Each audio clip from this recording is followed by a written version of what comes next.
When I was diagnosed with ADHD, I felt two things. One, that I was broken, and two, I thought I would never find a job that suited me. I thought, who's gonna want someone impulsive, emotionally reactive, sensitive to rejection, and who has a million interests and is not able to focus on one thing at a time? And that was really discouraging. But now, being in my second year at my current job and having YouTube on the side as my second job makes me think that it's actually not impossible for someone who has ADHD to find a job that they truly love. Hey, my name is Candice. I make videos to help you understand and manage your ADHD brain. Today, we're talking about the 4 ingredients that help make your job, your work life enjoyable and will make you say, I love my job, even as an ADHDer. So, little disclaimer before starting this video. I know that a lot of people out there make videos about dream jobs when you have ADHD, and they talk a lot about how to avoid certain jobs like 9-to-5s, like desk jobs and jobs that involve very regular and, stuff that doesn't really fit our ADHD brain technically. And I do agree that's true, but I also want to make this video to show you that no matter what job you're in currently, or no matter what sector you want to get into, you can make any job, I think, ADHD friendly. Okay, some are going to be harder to make ADHD friendly than others, obviously.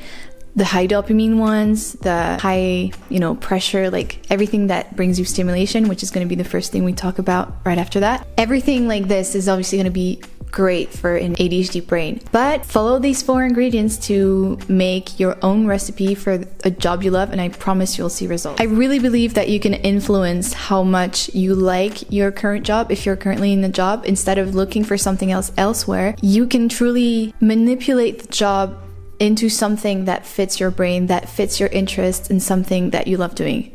So, with that being said, let's get into this video. So the first element the first key ingredient that I think is necessary, just a basic thing to have in your job when you have ADHD, is stimulation. So what does it mean, stimulation? If we want to oversimplify ADHD, ADHDers basically have a brain that lack a few neurotransmitters, so a few brain chemicals, dopamine and norepinephrine, and we lack those, or we have trouble connecting some parts of our brain due to chemical imbalances in those neurotransmitters, and that causes a lack of stimulation in those areas of our brain, and this causes all the symptoms we know about ADHD, so poor working memory, poor executive functions, emotional reactivity and stuff. So this lack of stimulation is why we call medication stimulants, is because they, instead of calming you down, as some might think, because we say, ADHD, hyperactivity, we're thinking that medication is just there to, tame our brain. It's actually the opposite. It helps us regulate our brain by giving us more of those dopamines that we lack.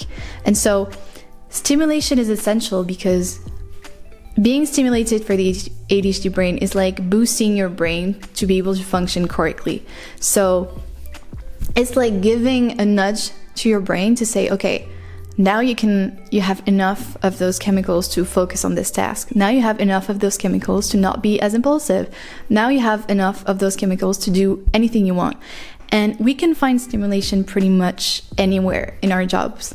And some jobs offer more of those, but I think you can find them yourself and try to amplify those stimulations in order for your brain to work correctly and do the mundane tasks like organizing, planning, stuff that's required by any job and that can be difficult to do for any ADHDers. Basic functioning of ADHD is a lack of stimulation. Give your brain stimulation and it will work better for you. Basically, that's all you need to understand. If you understand this and you apply it to your job, it can go a very long way. And I think you can do this at many different levels.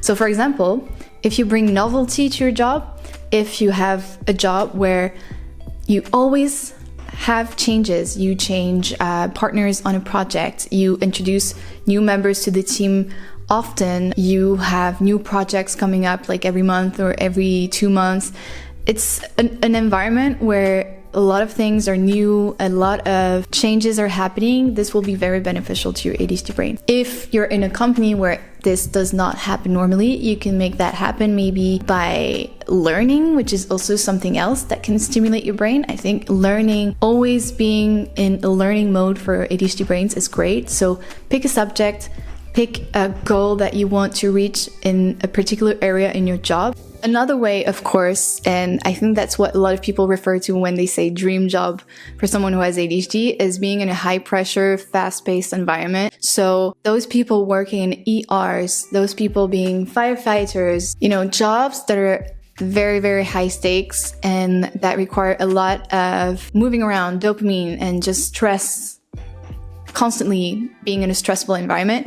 For your ADHD brain, it can be very beneficial because it gives you a lot of dopamine. But you don't need necessarily to be in those kinds of jobs to have those big hits of dopamine now and then. One last thing I think that can bring stimulation to your ADHD brain is having impact. So looking to have a high impact on society, helping people. Having an impact is really important for someone who has ADHD. I think we're really strongly led to jobs and missions that are important, that feel important to us.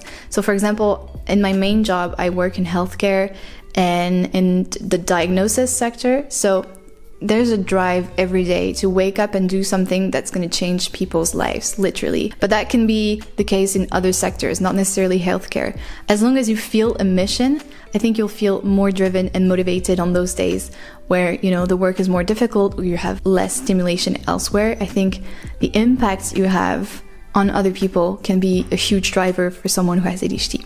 Okay, so the second thing I think is really important and is a key ingredient to loving your job as an ADHDer is having support. That can take 3 shapes or forms. So the first one is having a great team, being surrounded by people who care about you, who you care about, and share, interests and have the same vibe as you do.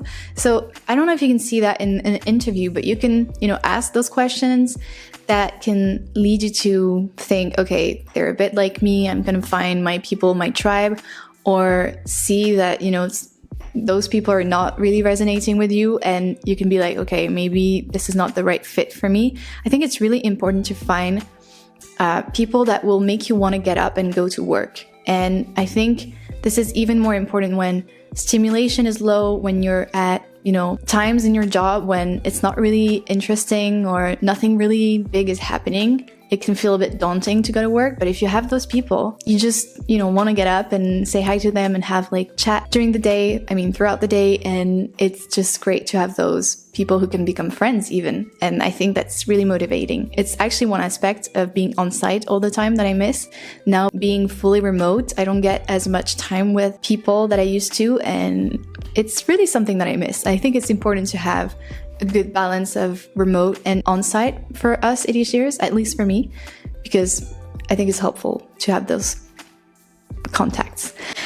A second thing where you can have support in your job is by having a good manager. Why is it important? I think because the manager is the reflection of your work and the efforts you put in. It's someone who will recognize you for who you are, if they're good. And I think having a good manager is helpful in that sense because they will make you feel seen and understood. So they don't necessarily need to know about ADHD in order to be understanding, but I think it's just helpful to have someone who says, great, I see your strengths. I see that despite being late a lot or you have those issues with impulsivity, which might have been one of my issues this year at my current job, despite this, they can express it in a constructive way with you and you can define goals to work on it. And it's just in a constructive and gentle, kind way. I think a good manager goes a long way to make you feel good at your work and just make you enjoy actually getting work done for this company, make you feel recognized. To me, having a good relationship with my manager is actually quite a defining measure of whether I enjoy going to work every day, whether I'm scared of going to work every day. Because if I had a shit manager who just kept harassing me or not giving me any recognition, I think that would feel kind of bad. So I'm grateful to have the manager I have. And I think it's quite important for someone who has ADHD to have this supportive character in your job life. One last thing are values. So I think it's really important as well to share values with the people you work with. Being in a company that shares your basic values is very helpful for someone with ADHD, because it will motivate you to get work done. It will motivate you to do the work and happily do it. So the third super important ingredient that you should add to your job if you have ADHD, or that you should try to find in your job, is autonomy and flexibility. I cannot emphasize the importance of autonomy enough for someone who has ADHD. Having control over your day is such an important part of loving my job, I think. So as I said, I'm fully remote now. I work at a startup that's in tech and biology, let's say. And I'm lucky enough that they accepted that I work fully remote, while most of the people are still on site. Working remotely has given me this additional layer of autonomy. So I originally had a lot of autonomy with this work. So it's a company that allows you to structure your day, not however you want, because you still have to respect, like, you know, the times that people schedule meetings, you have to be available. But overall, they let you follow your rhythm. So if you're a late riser, then you can work later, move your lunch break to later. It's just like you can craft your day however you want. And that's like something I initially really loved about the company. I felt like I could kind of like structure it however I wanted. But while I was still on site, it still felt weird. Like during the afternoon, I would want to take a break and like go for a walk, because I know how walking helps me stimulate my brain. If I'm lacking stimulation, everyone is just working on their computer like this. I'm bored, I'm getting sleepy, I need to get up and do something. But I felt weird doing it, and I never actually did. So I would just like stare at the screen and do nothing because everyone was working. So it would have been weird for me to just get up and do my thing. Being fully remote, I was able now to not feel bad about taking a break whenever I would need during the afternoon, because that's what my brain needs. And if I need to go for a run, go for a walk, do laundry, like take a break at some point, I can do this. So it's really, really helpful. Like being remote helps you with this autonomy. You can schedule your day however you want. So in the morning, I take like a few hours to do my creative stuff and just work on my things. And then I start work, and then I still follow the hours that are expected from me. Like they don't expect you to just work 2 hours every day. I do give in some like precise amount of time every day to my main job. But I'm so happy to have this freedom, creative freedom with my day and how I craft it. I can go out for a walk in the morning. I can do whatever I want, basically. I don't know. It's something that I really value, and I realize it with my channel, the YouTube channel, doing things like posting videos when I want, just having complete autonomy over the content I make, what I say in my video, how I say it, how I edit it. It's just really, really empowering for, I think, someone who has ADHD.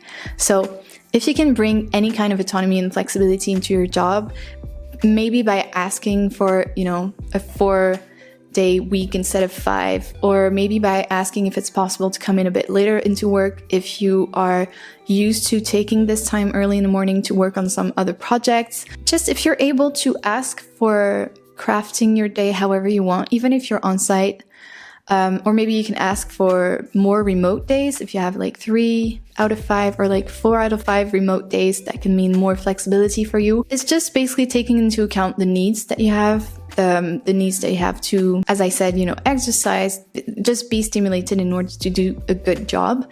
So yeah, I think autonomy is the way to go when you have ADHD.